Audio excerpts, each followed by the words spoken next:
ಈ ಕಾರ್ಯಕ್ರಮಕ್ಕೆ ಸುಮಾರು 1,00,000ಕ್ಕೂ ಹೆಚ್ಚು ಜನನ ಸೇರುವ ನಿರೀಕ್ಷೆ ಇದೆ. ಜನ ಉತ್ಸಾಹದಲ್ಲಿದ್ದಾರೆ. ನಮ್ಮ ಶಾಸಕರೆಲ್ಲ ಉತ್ಸಾಹದಿಂದ ಇಷ್ಟೊಂದು ಕಾಮಗಾರಿಗಳು ಆಗ್ತಾ ಇದ್ದಾವೆ, ಅಭಿವೃದ್ಧಿ ಆಗ್ತಾ ಇದ್ದಾವೆ ಅಂತೇಳಿ. ಕಳೆದ ಬಾರಿನೂ 13-18ರಲ್ಲಿ ಮೈಸೂರಿಗೆ ಸುಮಾರು 3,000 ಕೋಟಿಗಿಂತ ಹೆಚ್ಚು ಹಣವನ್ನು ವಿವಿಧ ಕಾಮಗಾರಿಗಳಿಗೆ ಕೊಟ್ಟು ಅಭಿವೃದ್ಧಿ ಮಾಡಿರ್ತಕ್ಕಂಥದ್ದನ್ನು ನಿಮ್ಮ ಗಮನಕ್ಕೆ ತರಲಿಕ್ಕೆ ಬಯಸ್ತೇನೆ 13-18ರ ಅವಧಿನಲ್ಲಿ. ಹೀಗಾಗಿ ನಾವು ಅಧಿಕಾರಕ್ಕೆ ಬಂದಂತೆ ಎಲ್ಲ ಸಂದರ್ಭಗಳಲ್ಲಿ education, health, Ayurvedic institution, social welfare, roads, ನೀರಾವರಿ, ಈ ರೀತಿ ಎಲ್ಲ ಏರಿಯಾಗಳನ್ನು ಕವರ್ ಮಾಡಲಿಕ್ಕೆ ನಾವು ಪ್ರಯತ್ನ ಮಾಡ್ತಾ ಇದ್ದೇವೆ. ಮೈಸೂರು ಒಂದು ಮಾದರಿಯಾಗಿ ಅಭಿವೃದ್ಧಿ ಆಗಬೇಕು, ಉತ್ತಮವಾದಂಥ ಸೌಹಾರ್ದತೆಯ ನಾಡಾಗಬೇಕು ಮತ್ತು ಎಲ್ಲ ಜನರ ಮೂಲಭೂತ ಸೌಕರ್ಯಗಳನ್ನು ಈಡೇರಿಸಬೇಕು, ಪೂರೈಸಬೇಕು ಅನ್ನೋದು ನಮ್ಮ ಸರ್ಕಾರದ ಉದ್ದೇಶ, ಸಿದ್ದರಾಮಯ್ಯನವರ ಆಶಯ. ಅದಕ್ಕೆ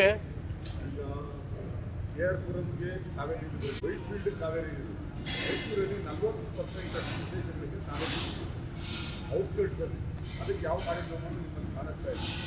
ಆಮೇಲೆ KR ಹಾಸ್ಪಿಟ್ಲು ನೀವು ಡೆವಲಪ್ ಮಾಡಿದ್ದೀರಿ, ಇಲ್ಲ ಅಂತಲ್ಲ. ವಿಕ್ಟೋರಿಯಾ ಹಾಸ್ಪಿಟಲ್ ಥರ ಹೈ ರೈಸ್ ಬಿಲ್ಡಿಂಗ್ಸ್ ಯಾಕೆ ಮಾಡಬಾರ್ದು? ಯಾಕಂದರೆ ಆ ಪ್ರೆಷರ್ ಇದೆ, ಅಲ್ಲಿ ಬಿಡ್ಡೇ ಇಲ್ಲ. ನೀವು ಹೆರಿಟೇಜ್ ಸ್ಟ್ರಕ್ಚರ್ ಅಂತ ಹೇಳಿ ವಿಕ್ಟೋರಿಯಾ ಹಾಸ್ಪಿಟ್ಲು ಹೆರಿಟೇಜ್ ಸ್ಟ್ರಕ್ಚರ್. ನೀವು ಇರೋ ಕಾಲದಲ್ಲೂ ನೀವು ಡೆವಲಪ್ ಮಾಡಿದ್ದೀರಿ. ಇವತ್ತು ಹೈ ರೈಸ್ ಸ್ಟ್ರಕ್ಚರ್ ಸಿಕ್ಕಾಪಟ್ಟೆ ಬಂದಿದ್ದಾವೆ ಅಲ್ಲಿ. ಅದನ್ನು ಎರಡು ಯಾಕೆ ನೀವು ಇನ್ಕಾರ್ಪೊರೇಟ್ ಮಾಡಿ? ಅದು ನೋಡೋದಲ್ಲ, ಹೊಸ ಬೈಲ ಬಂದಮೇಲೆ ಅದನ್ನೆಲ್ಲ ಪರಿಶೀಲನೆ ಮಾಡೋಣ. ನೀವು ಬೈಲ ಅದಕ್ಕೆ ಹೈ ರೇಂಜ್ ಬಿಲ್ಡಿಂಗ್ ಅದಕ್ಕೆಲ್ಲ ಹೊಸ ಬೈಲ ಬೇಕಾಗುತ್ತೆ. ಅರಮನೆ ಇರೋದ್ರಿಂದ ನಾವು ಹೈಟ್ ರೆಸ್ಟ್ರಿಕ್ಷನ್ ಕೊಟ್ಟಿದ್ವಿ. ಈಗ ಅರಮನೆಯ 1 ಕಿಲೋಮೀಟರ್ ನಂತರ ಏನು ಮಾಡಬೇಕು ಅನ್ನೋದು ಹೊಸ ಬೈಲ ಮಾಡ್ಕೊಂಡ್ಮೇಲೆ ಅದನ್ನ ಇದು ಮಾಡೋಣ. ಅದು ನೋಡೋಣ. ಹೈ ರೈಸ್ ಬಿಲ್ಡಿಂಗ್ ಮತ್ತು ಕಾವೇರಿ ಕಬಿನಿ ಎರಡು ಬರುತ್ತೆ.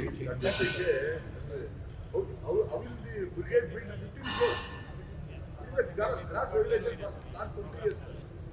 ಕಂಪ್ಲೀಟ್ ಸ್ಟ್ರಕ್ಚರ್ ಕಟ್ಟೋದಕ್ಕೆ ನೀವು ಬೈಲ ಹೇಳ್ಬಿಟ್ಟು ಅದು ಯಾವ private.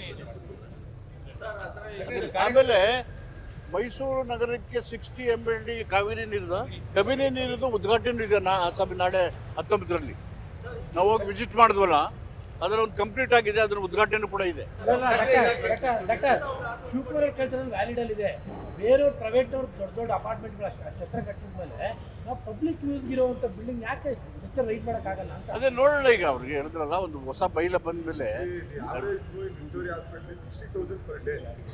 He has built urology, he was the health minister, he has done a lot of things.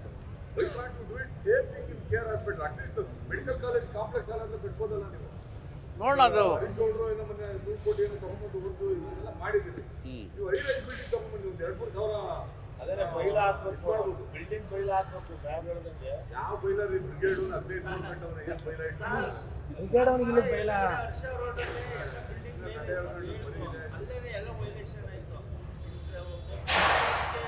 ಅದು ನೋಡೋ ಗಮನದಲ್ಲಿರಿಸಿ. ಪಬ್ಲಿಕ್ ಇಂಟ್ರೆಸ್ಟ್ ಇಂದ ಏನು ಮಾಡಕ್ಕೆ ಸಾಧ್ಯ ಆಗುತ್ತೆ? ನಾವು ಹೆರಿಟೇಜ್ ಬಿಲ್ಡಿಂಗನ್ನು ಗಮನದಲ್ಲಿ ಇಟ್ಕೊಂಡು ಹೈ ರೇಂಜ್ ಬಿಲ್ಡ್ ಮಾಡೋಕ್ಕೆ ಇರ್ತಕ್ಕಂಥ ಕಾನೂನು ತೊಡಕುಗಳನ್ನು ಸರಿ ಮಾಡಿಕೊಂಡು ವಿಲ್ ಎಕ್ಸಾಮೈನ್. ಆಮೇಲೆ ಇದ್ರ ಜೊತೆಗೆ ನಮ್ಗೆ ಏರ್ಪೋರ್ಟ್ ಎಕ್ಸ್ಪ್ಯಾನ್ಷನ್ನು ಆಲ್ರೆಡಿ ಹೇಳಿದ್ದೀವಿ. 100 ಕೋಟಿ ನಾವು ವಾಟರ್ ಇದ್ರು ನೀರಾವರಿ 2 ಕಡೆ 3 ಕಡೆ ಶಿಫ್ಟ್ ಮಾಡಬೇಕು. High tension wire state government ಬೇರೆ ಮಾಡಿ 100 ಕೋಟಿ ಕೊಡುವಂಥದ್ದಿದೆ. ಮತ್ತು ಉಂಡವಾಡಿ ಏತ ನೀರಾವರಿ, ಫಿಲಮ್ ಸಿಟಿ ಅಂತ PPP ಮಾಡಲ್, ಇವೆಲ್ಲವೂ ಕೂಡ ಹಿಸ್ಟಾರಿಕಲ್ ಡೆವಲಪ್ಮೆಂಟಲ್ ವರ್ಕ್ಸ್. ಯಾಕಂದ್ರೆ ನಮ್ಮವರೇ CM ಆಗಿದ್ದಾಗ ಈ ಕೆಲಸ ನಾವು ಮಾಡ್ಕೊಳ್ಳದಿದ್ರೆ ಸ್ಟೇಡಿಯಂ ಆಗ್ಬಿಡುತ್ತೆ ಅಂತ. ಯಾಕಂದ್ರೆ ಬರೀ ಮೈಸೂರು ಮಾತ್ರ ಅಲ್ಲ, ಮಂಡ್ಯ, ಹಾಸನ, ಚಾಮರಾಜನಗರ, ಕೊಡಗು ಎಲ್ಲ ಸಾರ್ವಜನಿಕರು ಬರ್ತಾ ಇರೋದು KR ಆಸ್ಪತ್ರೆಗೆ. ಉನ್ನತ ದರ್ಜೆಗೆ ಏರಿಸ್ತೀವಿ ಅಂತ ಆಲ್ಮೋಸ್ಟ್ 15 ವರ್ಷ ಆಗಿದೆ. ಅದೆಲ್ಲ ನಮ್ಗೆ ಗೊತ್ತಿರೋದೆ. ಇದೆಲ್ಲ ಎಲ್ಲರೂ ನಾವೆಲ್ಲ ಅನುಭವಿಸಿರೋದೆ. ಹೆಚ್ಚು ವರ್ಕ್ ಲೋಡು ಇರೋದು KR ಹಾಸ್ಪಿಟ್ಲಿಗೆ. ಆ KR hospital tertiary level hospital, specialised hospital. ಅದು ಎಲ್ಲ ವರ್ಕ್ ಕೂಡ ಅಲ್ಲೇ ಹೋಗ್ದನ್ನ ಕಾರಣಕ್ಕೇ ಡಿಸ್ಟ್ರಿಕ್ಟ್ ಹಾಸ್ಪಿಟಲ್ನ ಮಾಡಿದ್ವಿ ನಾವು ಬಂದಾಗೆ. ನಾನು ಸಿದ್ದರಾಮಯ್ಯನವರು ಇದ್ದಾಗ ಮತ್ತು ನಮ್ಮ MLAಗಳೆಲ್ಲ ಸೇರಿ ಇಂಥ ಒಂದು ದೊಡ್ಡ ನಗರಕ್ಕೆ ನೇರವಾಗಿ ರೆಫರಲ್ ಸಿಸ್ಟಮ್ ಸರಿಯಾಗಿ ಕೆಲಸ ಮಾಡ್ತಿಲ್ಲ ಅಂತೇಳಿ ಡಿಸ್ಟ್ರಿಕ್ಟ್ ಹಾಸ್ಪಿಟಲ್ ಮಾಡಿದ್ವು. ಅದು ಎಂಥ ಕೆಲಸ ಮಾಡ್ತಿದ್ರೆ ಕೋವಿಡ್ ಟೈಮಲ್ಲಿ ಅದೊಂದು ಇಲ್ಲೇ ಹೋಗ್ಬಿಟ್ಟಿದ್ರೆ ಎಷ್ಟೊಂದು ಹಣ ಆಗ್ತಿರೋದು ನೀವೇ ಬರೆದಿದ್ದೀರಿ ಪತ್ರಿಕೆ ಸ್ನೇಹಿತರೆ. ಹಾಸ್ಪಿಟಲ್ ಇದ್ದಕ್ಕೆ ಇಡೀ ಮೈಸೂರು ಬ್ಯಾಲೆನ್ಸ್ ಆಯಿತು. ಬಟ್ ನಿಮ್ಮ ಅವಧಿಯಲ್ಲೇ ಇದೇ ಸರ್ಕಾರ ಸೆಕೆಂಡ್ ಫೇಸ್ ಮಾಡದೆ ಹೋದ್ರೆ ಅಲ್ಲಿ ಡಾಕ್ಟರ್ಗಳೇ ಕೆಲಸ ಬಿಟ್ಟಿರ್ತಾರೆ. ನೀವು ಆಮೇಲೆ ಡಾಕ್ಟರ್ ಕರ್ಕೊಂಡ್ ಬರಕ್ ಆಗಲ್ಲ. ಈಗ ಇರೋರು ಕಿತ್ಕೊಂಡು ಹೋಗ್ತಾ ಇದ್ದಾರೆ. ಪ್ರೆಷರ್ ಜಾಸ್ತಿ ಆಗ್ತದೆ. ಜಾಸ್ತಿ ಆಗ್ಬಿಟ್ಟಿದೆ ಎಲ್ಲ ಕಡೆ. ಪ್ರೆಷರ್ ಜಾಸ್ತಿ ಆಗ್ತದೆ. 500 ಬರ್ತಾ ಇದ್ದು 1,500 ಜನರು ಬರೀ ಅದೇ ತಪಾಸಣೆ ಸಹಜವಾಗಿ ಬದುಕಿನ ಶೈಲಿ ಮತ್ತು ಒತ್ತಡದ ಜೀವನ ನಮ್ಮೆಲ್ಲರನ್ನು ಜಯದೇವ ಕಡೆ ಆಕರ್ಷಿಸ್ತಾ ಇದೆ. ನ್ಯಾಚುರಲ್ ಆಗಿ ಅದನ್ನ ಎಕ್ಸ್ಪಾನ್ಷನ್ ಮಾಡಬೇಕು, ಬೆಡ್ ಸ್ಟ್ರೆಂತ್ ಇನ್ಕ್ರೀಸ್ ಮಾಡಬೇಕು. ಡಾಕ್ಟರ್ ಅವ್ನು ಊಟ ಏನ್ ಮಾಡೋದು ಸರ್? ಹೋಗಲ್ಲ our life style, tension pressure, ಸುಮ್ಮನೆ ಹೋಗಲ್ಲ ಆರ್ಟು. ಅಲ್ಲಲ್ಲ ಅವ್ರದ್ದು ಹೋಗೋದು ಒಂದು ಕೆಲಸ ಬಿಟ್ಟು ಹೋಗೋದು ಒಂದು ಹೋಗೋದು ಬೇರೆ ಅರ್ಥ ಅಲ್ಲ. ಯಾಕಂದ್ರೆ ನಾಡಿದ್ದು ಕಾರ್ಯಕ್ರಮ 19 ಕೇಂದ್ರದಿಂದ ಯಾರಾದ್ರೂ ಹಾ? ಕೇಂದ್ರದಿಂದ ನಾವು ಯಾರಾದ್ರೂ ಬರ್ತಾ ಇದಾರಾ? ನಮ್ಮ ವಿರೋಧ ಪಕ್ಷದ ನಾಯಕರಾದಂಥ ಮಾನ್ಯ ಖರ್ಗೆಜಿ ಅವ್ರನ್ನ ಇನ್ವೈಟ್ ಮಾಡಿದ್ದೀವಿ. ಅವರು ಬರೋ ಸಾಧ್ಯತೆ ಅಂತ ಬರ್ತಾರೆ. ಸರ್, ಇದನ್ನ ರಾಜಕೀಯವಾದ ಒಂದು ಶಕ್ತಿ ಪ್ರದರ್ಶನ ಅಂತ ಅಂತಿದೆ ಸಿದ್ದರಾಮಯ್ಯ. ಇದು ಶಕ್ತಿ ಪ್ರದರ್ಶನ. ಶಕ್ತಿ ಕಾರ್ಯಕ್ರಮ ಯಶಸ್ವಿಯಾಗಿ ಅನುಷ್ಠಾನ ಆಗ್ತಾ ಇದೆ ಕರ್ನಾಟಕದಲ್ಲಿ. 5 ಗ್ಯಾರಂಟಿಗಳಲ್ಲಿ ಶಕ್ತಿನೂ ಒಂದು, ಅದು ಯಶಸ್ವಿಯಾಗಿ ಆಗ್ತಾ ಇದೆ. ಈಗ ನಾಳೆ 19 ಮಾರ್ಬಿಡ್ತಿರೋದು ಇದು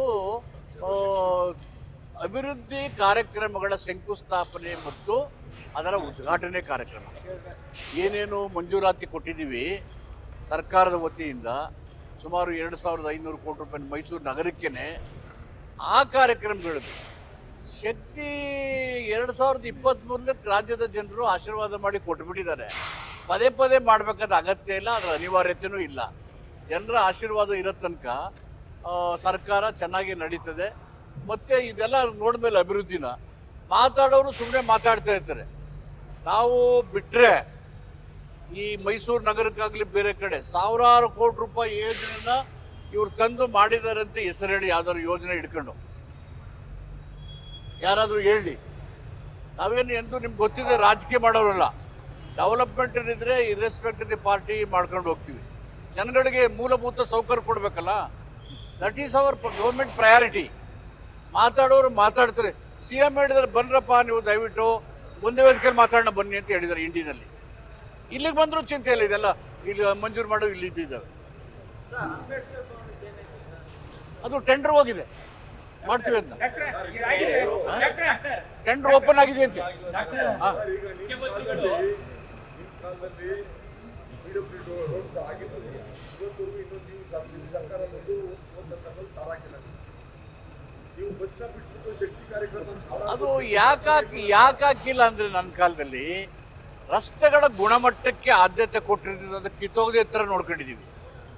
ಸರ್ ಕಿತ್ತೋಗಿದ್ದೇವೆ ಅಂತ ನಾನು ಹೇಳ್ತಾ ಇರೋದು.